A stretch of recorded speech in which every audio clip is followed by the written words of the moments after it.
Bismillahirrahmanirrahim. Assalamualaikum warahmatullahi wabarakatuh. Alhamdulillahirabbil alamin. Wa bihi nasta'in ala umurid dunya waddin. Allahumma shalli wa sallim ala sayyidil mursalin wa ala alihi wa sahbihi ajmain. Berpuasa atau siam adalah bagian daripada ibadah ruhiyah, ibadah ruh yang sudah lama disyariatkan dan sudah lama ada, di mana Allah telah mewajibkan ibadah tersebut untuk banyak umat sebelum datangnya Rasulullah Shallallahu Alaihi Wasallam, termasuk umat Rasulullah. A'udzubillahi minasyaitonirrajim. Bismillahirrahmanirrahim. Ya ayyuhalladzina amanu kutiba alaikumus siyam. Kutiba alaikumus siyamu kama kutiba 'alal ladzina min qablikum la'allakum tattaqun. Kalimat kama kutiba 'alal ladzina min qablikum, disinilah sudah diwajibkan dan dilaksanakan oleh umat-umat terdahulu, umat-umat nabi-nabi terdahulu. Dan puasa dikenal oleh banyak bangsa, dari bangsa Mesir dan India, dari bangsa Yunani dan Romawi, meskipun dengan tata cara dan keyakinan dan waktu yang berbeda-beda. Jadi sejarah puasa adalah sudah sangat tua dan sudah ada pada zaman dahulu. Begitu pula bangsa dan kaum Yahudi dan Nasrani masih saat ini pun melakukan dan melaksanakan ibadah puasa.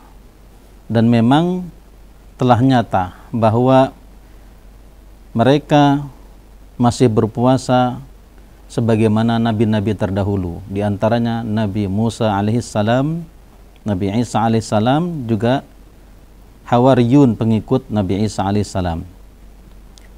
Nabi Shallallahu Alaihi Wasallam berpuasa pada hari Ashura sebelum datangnya kewajiban puasa Ramadan. Bahkan beliau alaihissalam, bahwa beliau Shallallahu Alaihi Wasallam berpuasa Ashura di Mekkah sebelum beliau hijrah ke Madinah. Sebagaimana Imam Al-Bukhari riwayatkan, kana yaumu Ashura yauman tasumuhu Quraisyun alal fil jahiliyah, wa kana an-nabiyyu sallallahu alaihi wasallam yasumuhu kama falamma qadima al-Madinah somahu wa amara bisiyamihi falamma nazala Ramadan kana man syaa somahu wa man syaa la yasumuhu.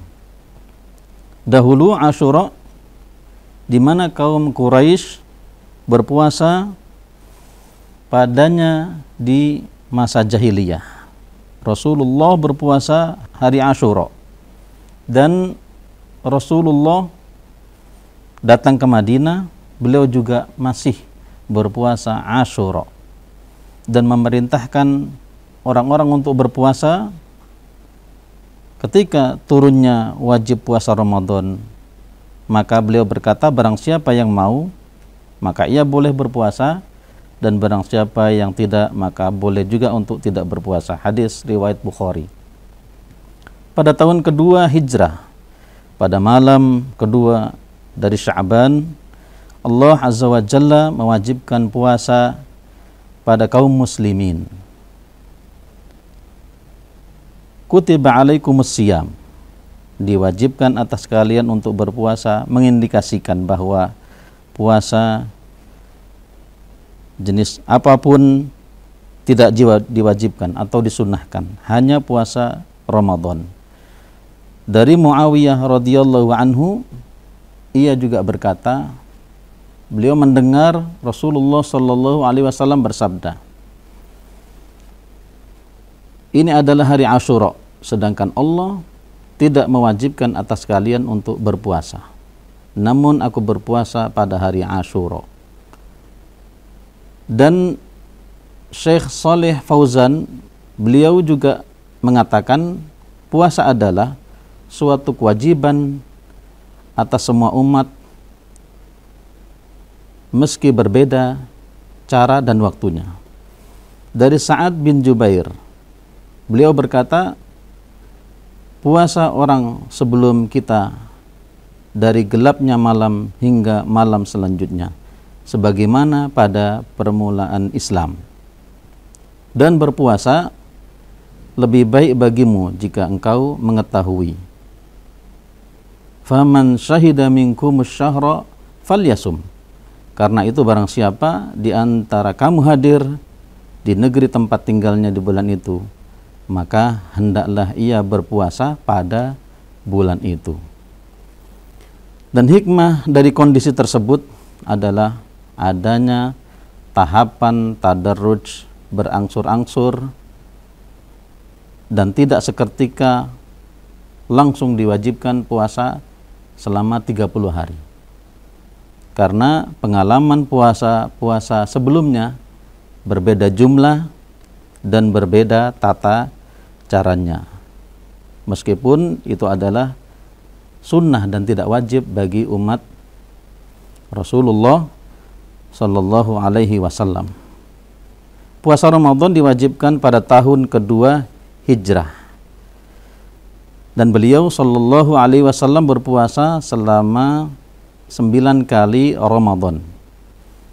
Dan jadilah puasa suatu kewajiban dan diantara rukun Islam. Orang yang mengingkari kewajiban berarti ia telah kafir. Adapun orang yang tidak berpuasa dengan sengaja, maka berdosa besar dan diancam azab Allah Subhanahu wa ta'ala dengan azab yang pedih. Adapun di bulan Ramadan, bagi yang tidak mampu berpuasa disebabkan sakit atau dalam perjalanan, maka harus bertaubat dan bisa mengganti dan mengqadha hari yang ia berbuka padanya. Dan ada juga yang dibebankan untuk membayar fidyah. Disyariatkannya puasa kepada semua umat menunjukkan bahwa ibadah puasa adalah ibadah yang agung, ibadah yang suci untuk mensucikan rohani, membersihkan jiwa dan menguatkan sentimental agama dalam hati, serta untuk melengkapi hubungan antara hamba dengan Rabb-Nya Subhanahu wa ta'ala. Karena orang yang berpuasa setiap kali dirinya digerakkan dan hendak dikuasai oleh keinginan syahwatnya kepada makanan dan minuman dan nafsu, ia pun akan ingat bahwa ia tengah berpuasa. Sehingga ia selalu dalam keadaan ingat kepada Allah Subhanahu wa ta'ala dan menjadi hamba di antara hamba yang memiliki faktor besar dalam memperbaiki diri dan pribadi. Semoga kita senantiasa mendapat ma'unah dan keistiqomahan dalam ibadah dan berpuasa. Wallahu a'lamu bis-shawab. Billahi taufiq wal hidayah war ridha wal inayah. Wassalamualaikum warahmatullahi wabarakatuh.